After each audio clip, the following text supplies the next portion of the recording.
What's going on, guys? My name is Justin. In today's video, I asked ChatGPT what is the best workout for Ultimate Frisbee, and I'm going to review it for you today. Let's get right into it.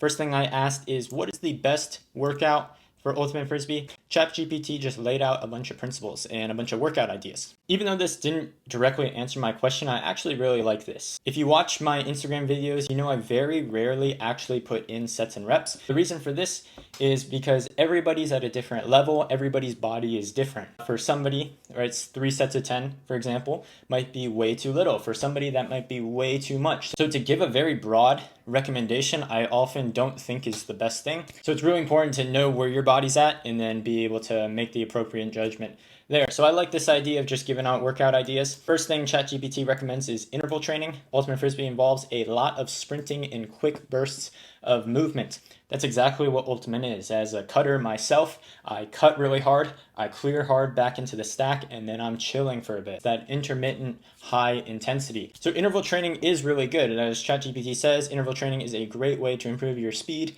endurance, and anaerobic capacity. I agree with the last two, right? Endurance and anaerobic capacity.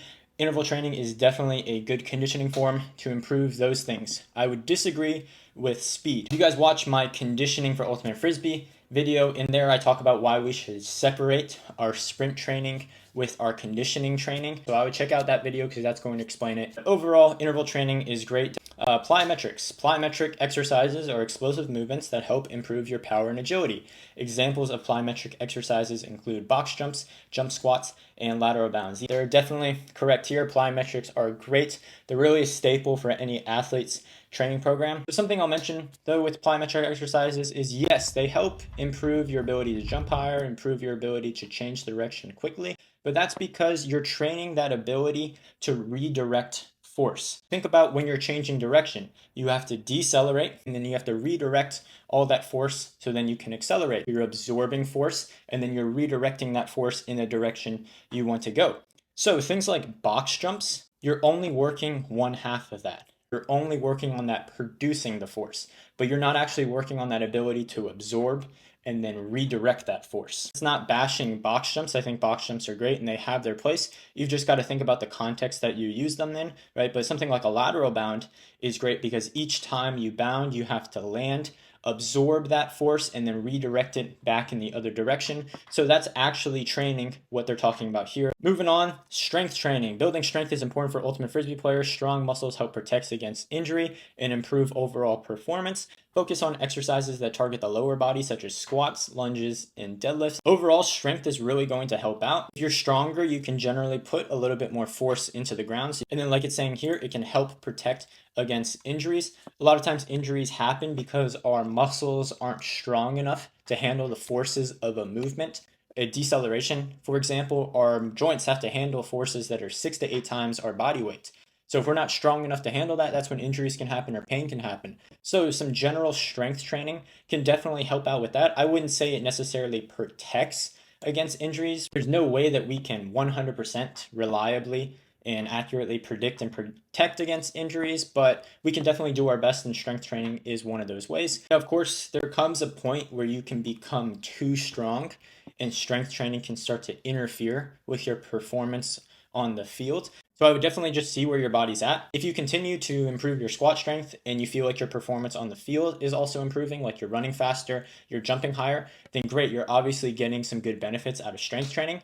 But if you feel like then your progress on the field has stagnated, that tells you maybe you're strong enough at that point. Maybe you need to start looking at more specific things to improve your sprinting, improve your jumping, like plyometric exercises or doing more sprints. Moving on, agility drills. Agility drills are designed to improve your ability to change direction quickly and maintain balance while moving at high speeds. Cone drills, ladder drills, and shuttle runs are all examples of agility exercises. This I would have to disagree with. This here is talking about the ability to change direction, so that ability to decelerate and then redirect that force like I was talking about before. But agility itself is a little bit different. Agility is the ability to react to a specific stimulus. If you're guarding somebody, you're reacting to how that person is moving. If you're cutting and your handler throws you the disc and it's a little bit outside of the lane that you were taking, right, you have to react to where that disc is going, change directions, and then get over to where the disc is. So you're reacting to something, right? So cone drills, ladder drills, shuttle runs,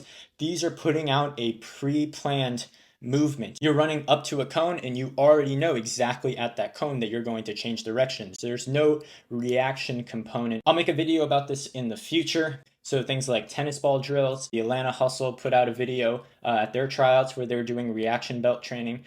Stuff like that is going to be really, really good. And then lastly, they talk about cardiovascular training. Ultimate Frisbee is a high-intensity endurance-based sport.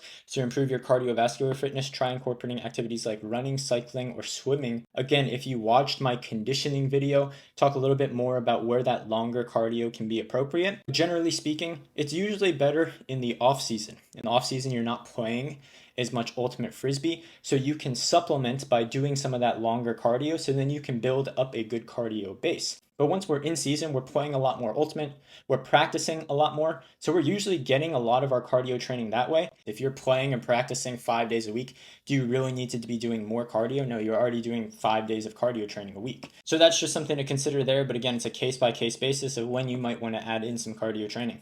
All right, moving on. So then I asked it, can you write me the best workout plan for Ultimate Frisbee? So this is the good stuff. Let's go into it day by day. Starting off with Monday.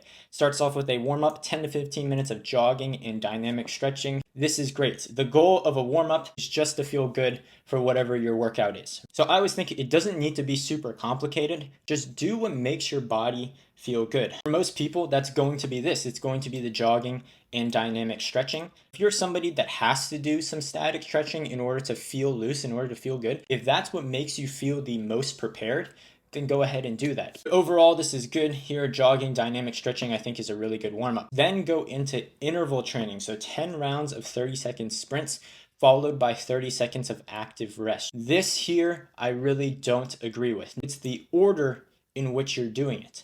Ideally, you wouldn't want this interval training to be at the very beginning of the workout, because what happens after interval training? You are tired, and then it's going to take away from your plyometric exercises and your strength training exercises. You're not going to be able to be as explosive during these plyometrics. You're not going to be able to do as much weights and keep good form during the strength training. So you would want to leave your conditioning for the very end of the workout. And this is if you're doing longer cardio, if you're doing interval training, really doesn't matter. Whatever is going to leave you the most gassed, leave that for the very end. From there, plyometric exercises, 3 sets of 10 reps of box jumps, jump squats, and lateral bounds. So this here isn't bad. I think this might be a little bit too much volume. With plyometrics, one of our goals is we're trying to teach our body how to be as explosive and powerful as possible. If we're doing 90 total reps, we could try to be as explosive as possible, but let's be honest, after 90 reps, fatigue is going to set in and it's naturally going to take away from your intensity. All you're doing then is just teaching your body and training your body how to go at a slower speed, a slower intensity. What can be a lot better is dropping the overall volume here. Maybe you only need to do 2 to 3 sets of 4 to 6 reps. So you're cutting the volume basically in half, but that way you can keep higher intensity and you can teach your body how to be more explosive. If you want to get fast, you got to train fast. If you want to be explosive, you got to train explosive. Also, doing 3 different types of plyometrics might be overkill for one workout, right? For example, box jumps and jump squats pretty much train the same exact thing. It's just a double leg vertical jump. So maybe you can cut one of these out because it is a little bit redundant, and then keeping a lateral bound is good. That way you get one that's vertical and one that's lateral. Moving on, the strength training, 3 sets of 8 to 12 reps of squats, lunges, deadlifts, pull-ups, push-ups, and rows. Something I didn't specify in the question is what part of the season. If I'm in the off season, well, something like this is great. 8 to 12 reps is pretty much the standard rep range if I'm trying to put on a little bit more muscle. And that's what's great in the off season. In the off season, we want to think about building a good base and building a good foundation. So it starts by putting on a little bit more muscle, building a little bit more muscular endurance, things like that. But as we get closer to the season, and especially when we're in season, we want to ramp this up because 8 to 12 reps, it's going to make us sore, and we're also not able to keep a really high intensity. So as you get closer to the season, it's probably good to drop the amount of reps, right? Maybe somewhere in like the 3 to 5 rep range, but then of course you can increase the weight from there just so you start to again peak the strength, peak the power. And lastly, for a cool down, 10 to 15 minutes of static stretching. in the context of a cool down, right? A lot of people do static stretching because it makes them feel better, but it's not the actual stretching itself that makes you feel better. It's the blood flow that makes you feel better because we get waste products that build up in our muscles, right? We need blood flow to push that out and then push new blood, nutrients, and oxygen in. So people do static stretching and they feel like that's what helps. But in reality, you could just go on a walk. You could do a really light stationary bike for like 10 minutes. You could literally just repeat your warm up and you'd get the same benefit there. There's also a lot of research that talks about why static stretching isn't as good as we think. It really has no effect on reducing injury risk, and it can actually decrease our strength and our power. So some people might even tell you that static stretching is bad and to completely avoid it. My thing, again, is if static stretching makes you feel better, by all means do it. But I think there are definitely some better alternatives. Me personally, after I get done playing Ultimate or I get done working out, I'll just do like 5 to 10 minutes of dynamic stretching again, and that definitely makes me feel a lot better. Moving on to Tuesday, this can be a rest day or light cardio. I made a video in the past talking about high-low training days. That's a really great way to schedule your workouts throughout the week where you have one high intensity day followed by a low intensity day and you alternate like that. This is basically what ChatGPT follows. So this is really, really good to see where we're alternating a high intensity workout with a low intensity day or possibly even a rest day, right? High intensity day, low intensity day. Definitely agree with this. This can be a rest day if you feel like Monday's workout beat you up, or if you wanted to, you could get in some light cardio. All right, earlier in the video, I said that longer cardio is better in the off season. But when we're in season, it's not necessarily bad to do this longer cardio as long as we emphasize the light. If we end up going really hard and make this a hard 30 minutes, well then yeah, that's going to be another high intensity day, right? So then you just did high intensity, high intensity, high intensity, and then you're not really giving your body a chance to recover.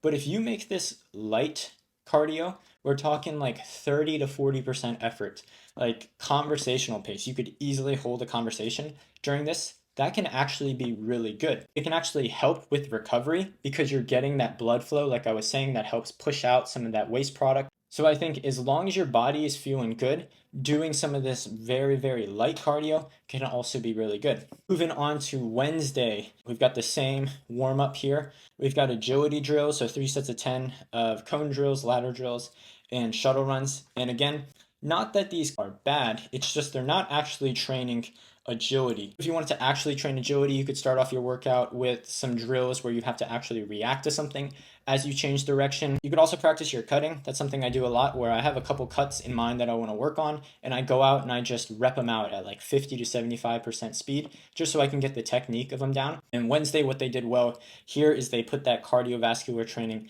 at the end. So 30 to 45 minutes of running, cycling, or swimming at a moderate pace.